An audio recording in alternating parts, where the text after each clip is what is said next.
welcome to Theatre.Reviews with Paul Severn. I'm here at the Criterion Theatre in Piccadilly Circus to see two strangers carry a cake across New York.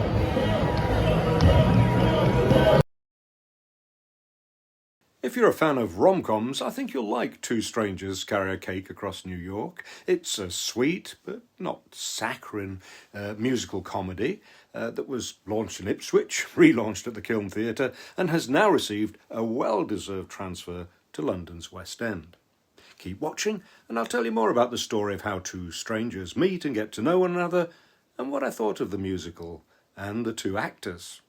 But first, please like, comment, and subscribe to this channel. Thank you.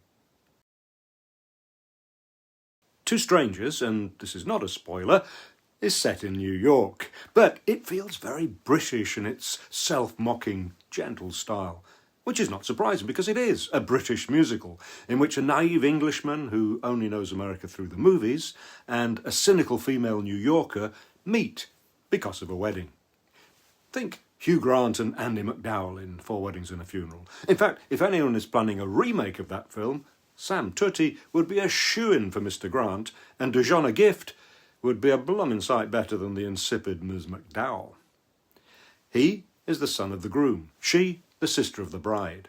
They are the two strangers. As for the cake, well, that's what Alfred Hitchcock and other filmmakers used to call a MacGuffin. In other words, a device unimportant in itself, but vital to moving on the plot. What Kit Buchan's amusing script is really about is not cake, but their burgeoning relationship with each other. And perhaps even more important, each character learning about themselves.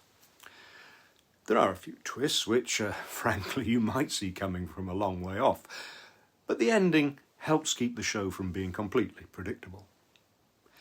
Two Strangers has the comforting feel of the kind of musical that Cole Porter or the Gershwins were so good at, and the musical style also reminds one of that bygone era. But let's not get carried away.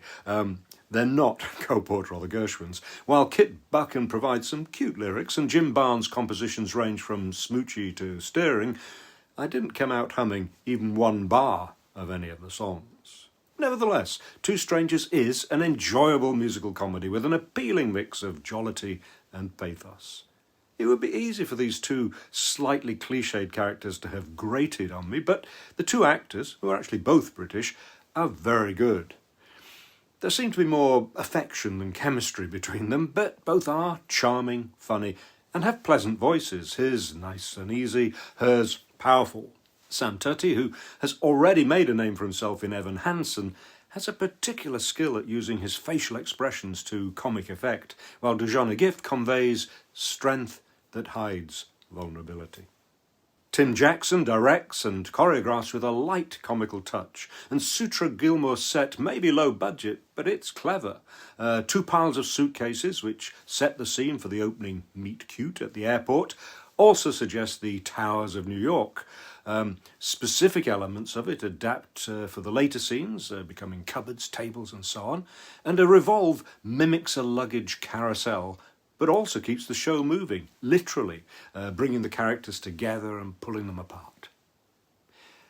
Two Strangers Carry a Cake Across New York doesn't quite reach the heights of great musical comedy, but it is a good rom-com that will leave you with a smile on your face. I give it 3 stars. But I should say that some other critics have awarded 4 and even 5 stars. If you go to my website, Theatre.Reviews, you can read my roundup of their reviews and see why the show achieved an average rating of 4.2 stars. I hope you enjoyed this review and found it useful. If you did, please like, comment and subscribe to this channel, then you'll be the first to know about my future reviews. And if you want to read this review, my other reviews and my reviews of the reviewers, then go to Theatre.Reviews. You can also find me on the usual social media. Thank you for watching.